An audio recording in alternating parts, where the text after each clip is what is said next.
अस्सलाम वालेकुम dear students, मैं असदुर रहमान सदीकी एक बार फिर आपको इस चैनल पर खुश आमदीद कहता हूँ।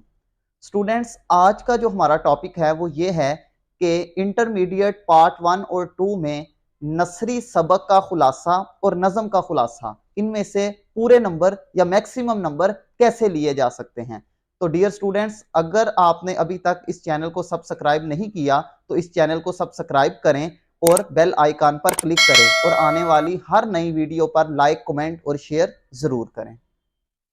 तो डियर स्टूडेंट्स, सबसे पहले हम बात करते हैं नसरी सबक के खुलासे की कि नसरी सबक के खुलासे में मैक्सिमम नंबर कैसे लिए जा सकते हैं। पेपर के अंदर हमें 2 असबाक आएंगे जिनमें से हमें एक सबक का खुलासा करना होगा।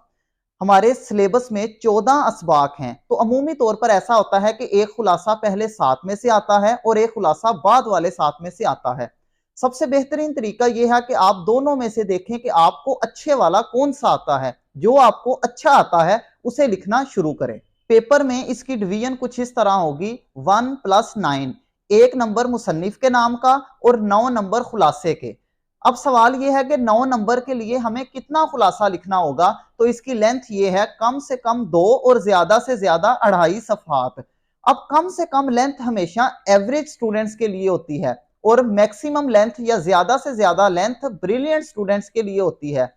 स्टूडेंट्स, पेपर चेक करने वाले को नहीं पता कि आप एक एवरेज स्टूडेंट हैं या आप एक ब्रिलियंट स्टूडेंट हैं। आपने खुद उसे बताना है अपनी प्रेजेंटेशन के जरिए, अपने पेपर की लेंथ के जरिए, अपने मयार और मिकदार दोनों के जरिए आपने उसे बताना है कि आप एवरेज स्टूडेंट हैं या ब्रिलियंट स्टूडेंट हैं। तो डियर स्टूडेंट, बेहतर यह है कि सबक का खुलासा 2.5 सफ़हात पर मुश्तमिल होना चाहिए। अब इसके कुछ और भी रूल्स हैं, अगर उन पर अमल किया जाए तो खुलासे में 10 में से 9 नंबर, और यही मैक्सिमम नंबर हैं, लिए जा सकते हैं। तो स्टूडेंट्स, सबसे पहला रूल ये है कि खुलासे की पहली और आखिरी लाइन टेक्स्ट बुक वाली होनी चाहिए और उसे हाईलाइट करके लिखना चाहिए। यानी हमारी टेक्स्ट बुक पर किसी भी सबक की जो पहली और आखिरी लाइन है, खुलासे में भी वही लिखनी चाहिए और उसे हाईलाइट करना चाहिए। चाहे आप इसे मार्कर से हाईलाइट कर लें, चाहे आप इसे ब्लैक पॉइंटर से हाईलाइट कर लें, वो आपकी मर्जी है, लेकिन इसे हाईलाइट जरूर कर लें। अगला उसूल ये है कि खुलासे को पैराग्राफ्स की सूरत में लिखें। जब खुलासा लिखते वक्त 8 से 9 लाइंस मुकम्मल हो जाएं तो नया पैराग्राफ शुरू कर लें। खुलासा लिखते वक्त अल्फाज को हाईलाइट जरूर करें, यानी हर पैराग्राफ में 1 या 2 अल्फाज जो अहम हो, यानी किसी का नाम हो या कोई तारीख हो, तो उसे हाईलाइट जरूर करें। स्टूडेंट्स, खुलासे में आप अपने पास से कुछ भी ऐड नहीं कर सकते। चाहे आप नसरी सबक का खुलासा लिख रहे हैं या नज़म का खुलासा लिख रहे हैं, कोई शेर, कोई हदीस, कोई कौल या किसी भी किस्म की कोई चीज आप खुद से ऐड नहीं कर सकते। आप सिर्फ वही कुछ लिखेंगे जो सबक में, टेक्स्ट बुक में जो सबक है उसमें जो चीज मौजूद है। तो जब आपका खुलासा मुकम्मल हो जाए तो आखिर पे लाइन जरूर लगाएं ताकि चेक करने वाले को पता चल जाए कि यहाँ पे आपका ये सवाल मुकम्मल हो रहा है।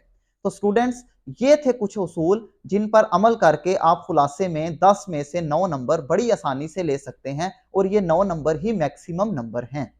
नसरी सबक के खुलासे के बाद अब हम बात करते हैं नज़म के खुलासे की।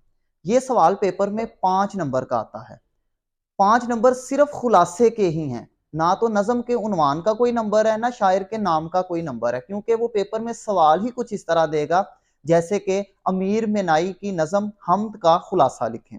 अब शायर का नाम भी उसने क्वेश्चन पेपर में ही बता दिया और नज़म का उन्वान भी क्वेश्चन पेपर में ही बता दिया, तो 5 नंबर सिर्फ खुलासे के हैं। इसके कुछ उसूल हैं, अगर उन पर अमल किया जाए तो इसमें से 5 नंबर पूरे लिए जा सकते हैं। सबसे पहला उसूल ये है कि नज़म का खुलासा कम से कम 8 और ज्यादा से ज्यादा 12 सतूर पर मुश्तमिल होना चाहिए। 8 से कम नहीं होनी चाहिए लाइंस और 12 से ज्यादा नहीं होनी चाहिए। कोई 1-2 हो जाए तो उससे कोई फर्क नहीं पड़ेगा, लेकिन ज्यादा कमी बेशी इसमें नहीं होनी चाहिए।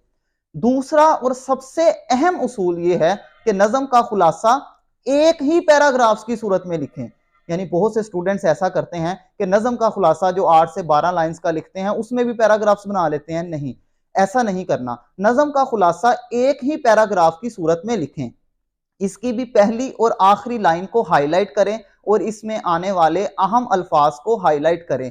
और याद रखें, 5 नंबर लेने के लिए ये जरूरी है कि नज़म का खुलासा जो आपने लिखा है वो पूरी नज़म की अक्कासी कर रहा हो। यानी अगर आपने हम्द का खुलासा लिखा है तो आपकी टेक्स्ट बुक की नज़म हम्द में जितने भी अशार हैं खुलासे में उन सब का थोड़ा बहुत जिक्र जरूर हो।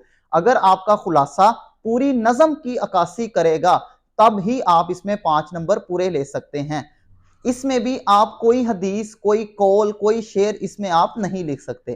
तो स्टूडेंट्स जब आपका खुलासा मुकम्मल हो जाए तो आखिर पर लाइन ज़रूर लगाएं ताकि पेपर चेक करने वाले को ये पता चले कि आपका सवाल यहाँ पर मुकम्मल हो चुका है। इस तरीके से आप खुलासे में 5 नंबर पूरे ले सकते हैं।